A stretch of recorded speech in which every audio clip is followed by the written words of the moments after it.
patient's name is Edward Nigma, also known as the Riddler.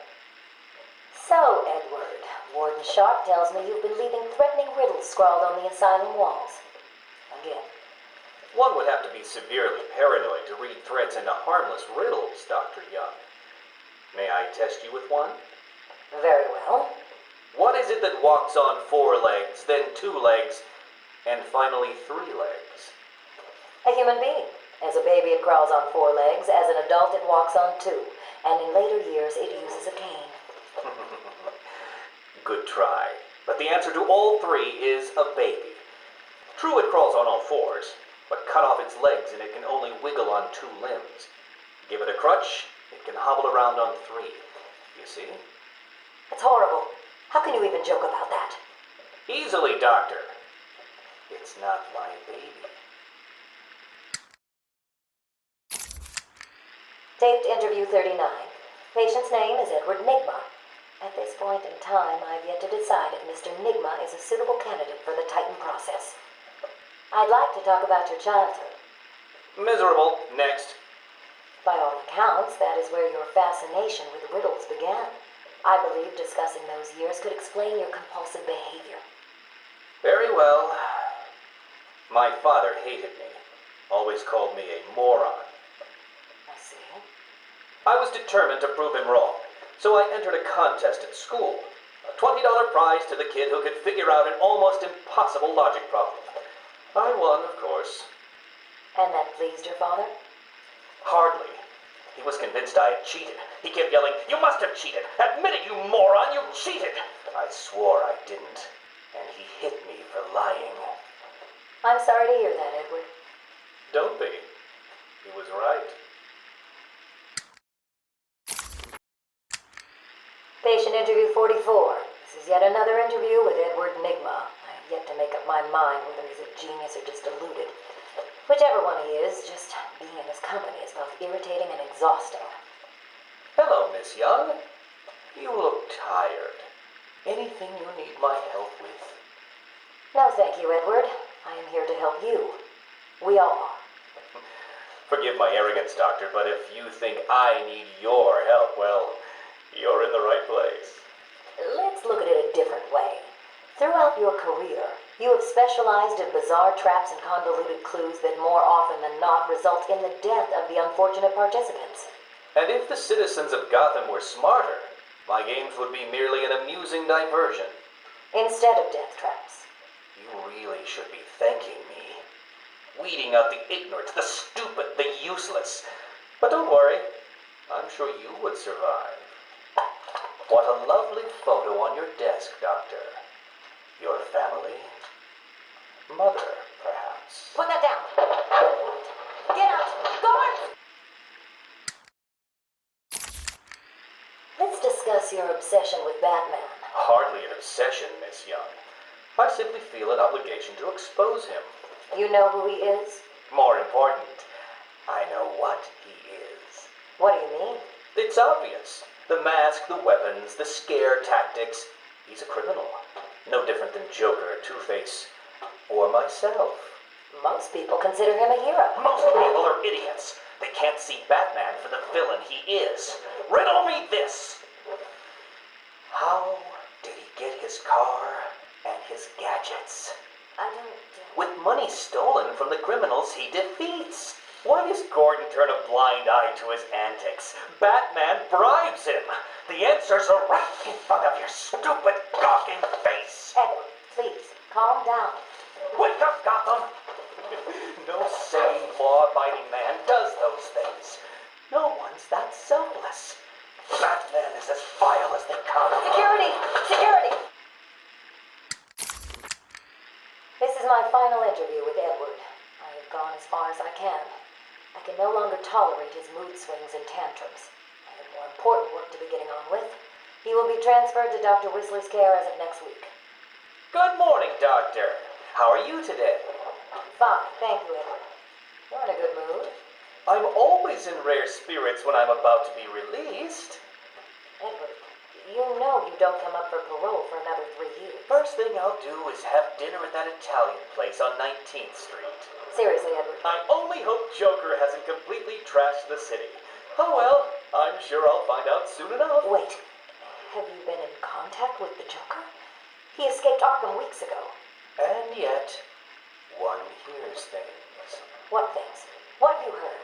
Oh, something about a surprise party for Batman. I forget the rest. You know Joker. Yak, yak, yak. Edward, if you know anything, you've got to tell me. Lives could be at stake. What did Joker say? You forget, Doctor. I'm the one who asks the riddles.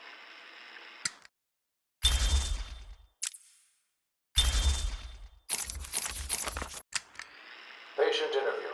Pamela Lillian Isley, November 12th, 11:33 a.m. Good morning, Pamela. How are you today? Fine. Today is a special day. What do you mean? This is the anniversary of my new life. When I found my true self, my destiny. Are you referring to the event with Dr. Woodrow? Yes. What else? Of course, at the time I thought Jason had poisoned me.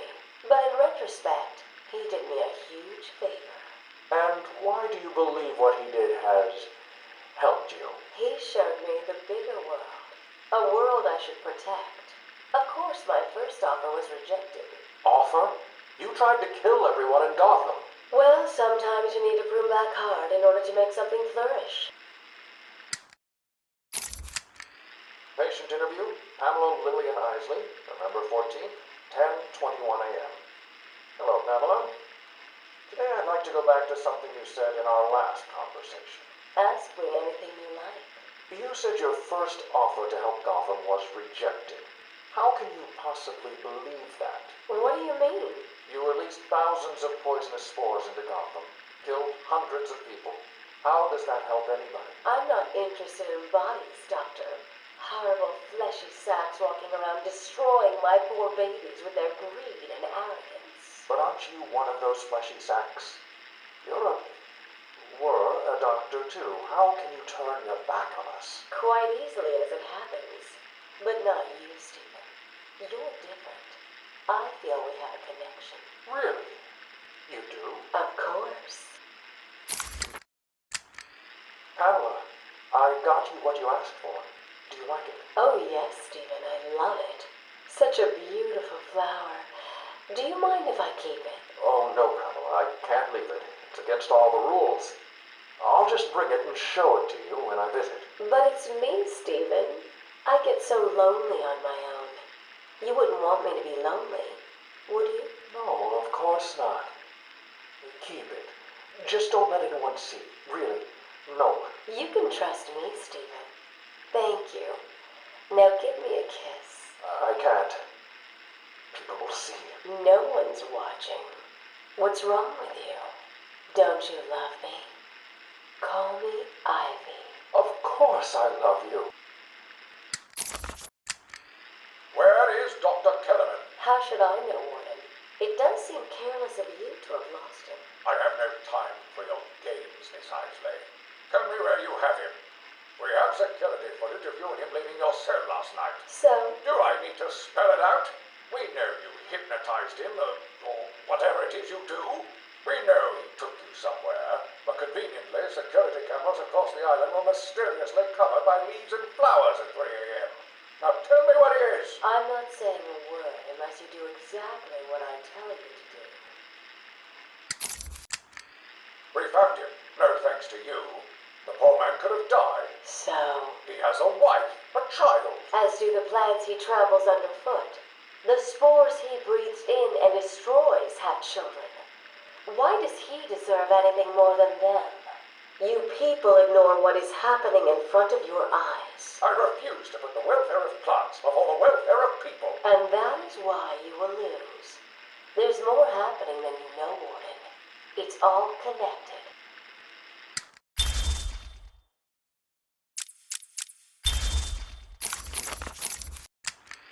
Harleen Quinzel? Call me Harley. Everyone does.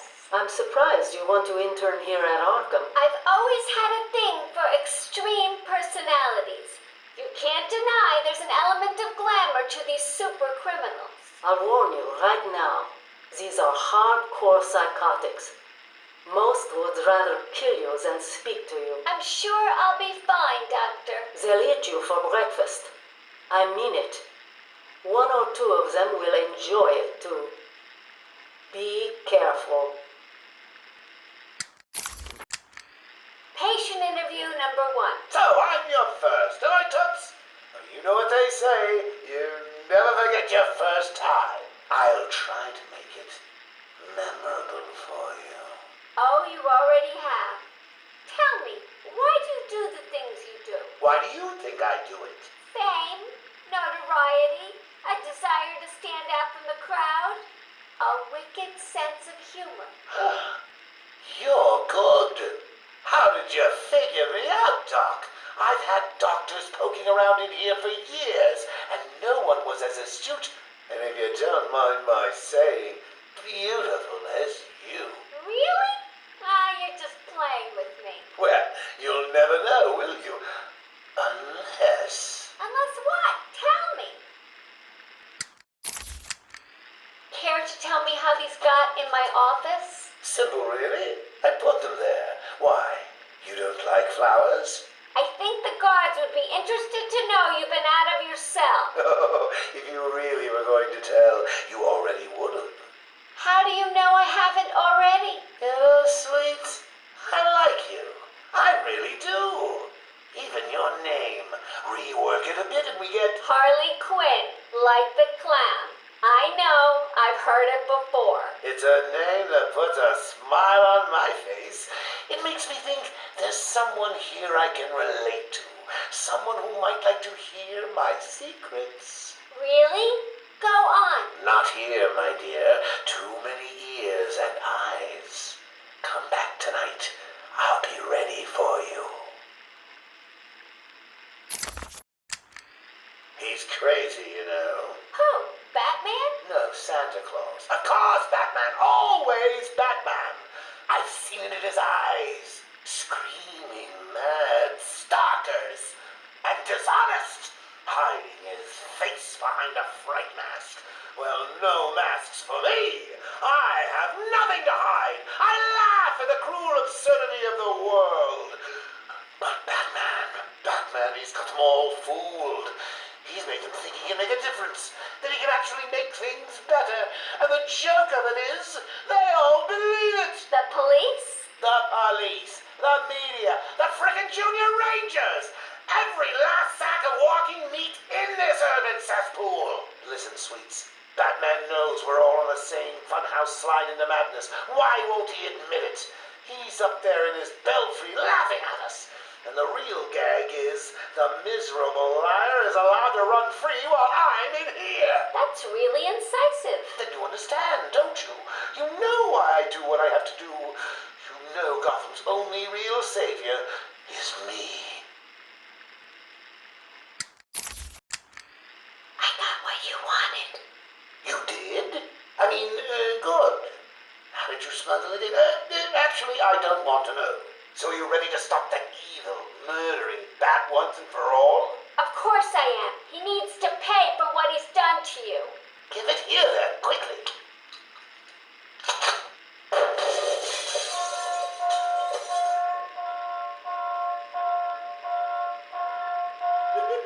Come on, Doc. We've got ourselves a bat to kill.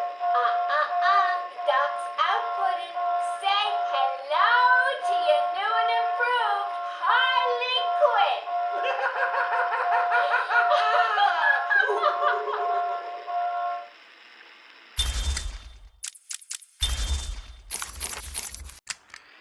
Patient interview 1. Patient was referred to me after the incident with Dr. Murphy. He appears to have suffered a breakdown of sorts. I believe it was brought about after the loss of his wife and child. As yet, the patient has been unable to speak. Continued observation shows little mental activity. It's as if the shock of what he saw triggered his mental collapse. There's someone in here. It's him. We found him. Break down the door. Note to self, as ever, it is difficult to continue my research under such conditions. Step away from Dr. Combs. Now. Get down on the ground. We found them. Someone get a medic. Oh, God, what's he done to him?